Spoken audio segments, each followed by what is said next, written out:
আরে ও চিন্টু, হ্যাঁ সর্দার, প্রশ্নটার উত্তর দাও। সরকার আমাদের উপর কত টাকা পুরস্কার রেখেছে? আরে সর্দার 10 বার বলেছি, কতবার বলবো? পুরো 1 লক্ষ টাকা সর্দার। মনে হয় পুলিশ এসেছে।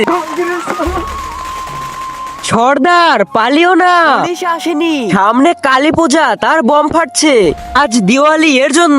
আরে সর্দার তো বোম দেখে ভয় পেয়েছি।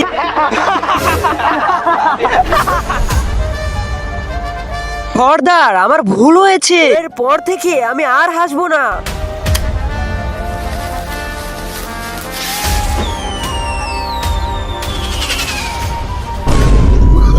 আপনি দুধ খেতে ভালোবাসেন নাকি মদ খেতে ভালোবাসেন? যদি দুধ খেতে ভালোবাসেন তাহলে ভিডিওটিতে লাইক করে চ্যানেলটি সাবস্ক্রাইব করে দিবেন। সর্দার এই রকেট তো আপনার দিকে আসছে।